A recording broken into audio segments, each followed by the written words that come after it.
ومن جاهد فإنما يجاهد لنفسه إن الله لغني عن العالمين. Saya dahulu ketika dalam kesulitan biasanya rutin membaca sholawat nariyah, tibdil qulub, dan lain-lain. Juga rutin membaca surah Al-Waqiah dan Ar-Rahman.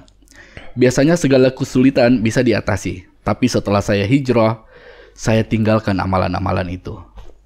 Pertanyaannya Ustadz, amalan apa yang sesuai sunnah ketika kita sedang terhimpit kesulitan dalam urusan keuangan dan jeratan hutang? Jazakallahu khairan. Alhamdulillahirabbil alamin. Wassalatu wassalamu ala al-mab'uts rahmatan lil alamin. Nabiyina Muhammad wa ala alihi wa sahbihi wa man tabi'ahum bi ihsanin ila yaumiddin, amma ba'd. Jadi membaca Al-Qur'an itu dari pokok kebaikan di dalam kehidupan. Dan itu yang menyebabkan seseorang itu diberi kecukupan, diberi kebahagiaan. Karena Allah menjamin akan hal tersebut. Ma anzalna 'alaikal Qur'ana litashqa. Kami tidak menurunkan Al-Quran itu untuk membuat kamu sengsara. Orang yang membaca Al-Quran akan selalu berada di atas kebaikan. Memang membaca surah Al-Waqiah itu ada sebagian riwayat yang mengatakan itu sebab seseorang dijauhkan dari kefakiran, tapi haditsnya lemah. Adapun membaca surah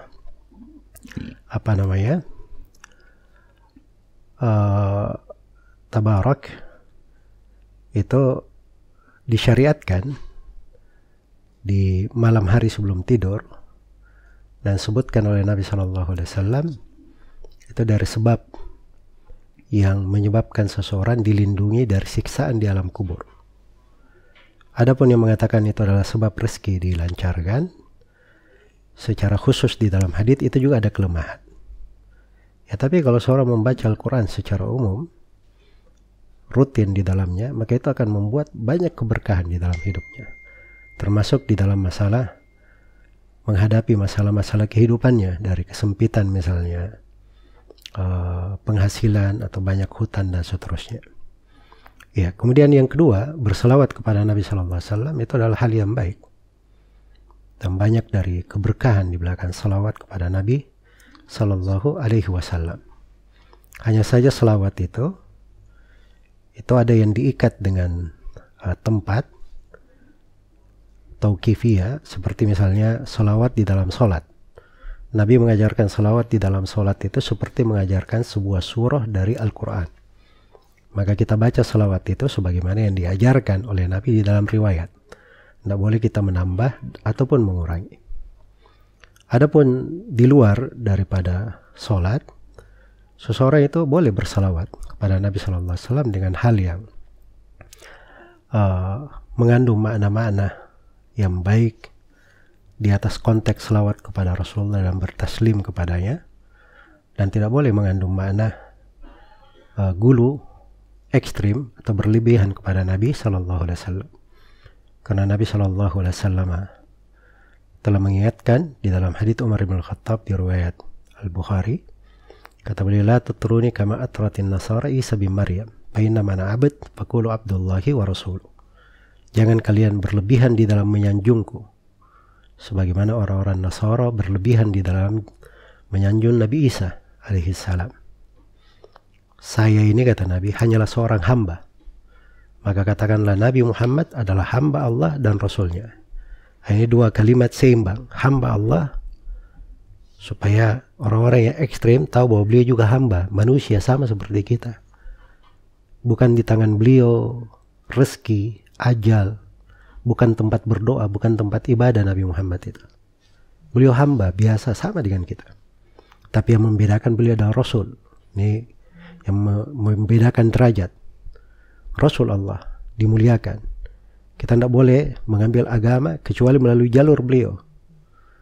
Dan beliau diangkat derajatnya, ditinggikan oleh Allah. Karena itu kita diperintah untuk berselawat kepada beliau Sallallahu Alaihi Wasallam. Adapun dua jenis selawat yang disebutkan tadi itu sudah banyak ditanyakannya.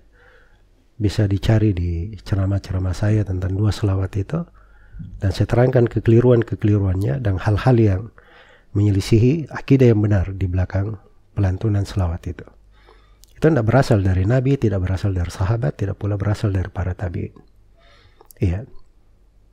Baik.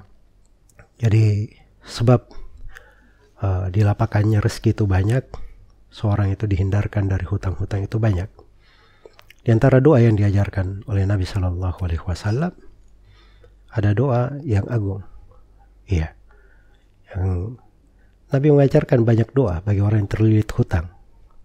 Di antara doa yang sederhana, Allahumma kfini bihalalik an haramik wa aghnini bifadlika amman siwak. Ya Allah, cukupilah saya dengan rezekimu yang halal sehingga saya tidak perlu kepada hal yang haram. Ya Allah, berilah kecukupan kepadamu dengan keutamaanmu sehingga saya tidak perlu kepada siapapun selainmu. Ini doa kata Nabi SAW. Dia kata seorang punya hutang sebanyak gunung pun akan dilunasi kalau dia banyak membaca doa ini. Juga ada doa dibaca sebelum tidur. Ya, tapi doanya agak panjang. Allahumma rabbas samawati sab'i, Allahumma rabbas samawati wa rabbal ardi wa rabbal arshil azim, Rabbana wa rabba kulli syai'.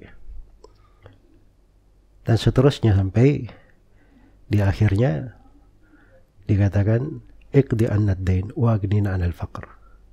Iqdi annid dain wa aghnini 'anil faqr. Ya Allah, lunasilah utang-utangku dan selamatkanlah saya dari kefakiran. Ya, tapi itu doanya panjang ya, pernah kita bahas juga di kajian di radio ini. Dan ada doa-doa yang lainnya. Doa-doa yang lainnya. Terus yang kedua, perlu diketahui bahwa masalah kehidupan orang berhutang, semua orang tertimpa hal yang seperti itu. Sebab dia kadang perlu di dalam kehidupan lepas dan dibolehkan syariat. Nabi Muhammad SAW orang yang paling disayangi oleh Allah, dan beliau juga penghulu para nabi dan para rasul. Tapi bersamaan dengan itu, beliau wafat dalam keadaan baju besi beliau digadai di sisi orang Yahudi. Beliau meminjam dari orang Yahudi 30 sok gandum, tapi beliau gadaikan baju besinya. Harganya lebih daripada itu. Jadi kalau beliau nggak bayar, sisa dijual baju besinya, nilainya sudah bisa mencukupi untuk hutang 30 sok gandum itu. Iya. Jadi itu hal yang berjalan di tengah kehidupan. Seorang itu selalu berbaik sangka kepada Allah, baik dia bertawakal kepada Allah, dan dia selalu beriman kepada takdir Allah Subhanahu wa Ta'ala. Kita tidak tahu kelembutan-kelembutan Allah di sela-sela takdir yang Allah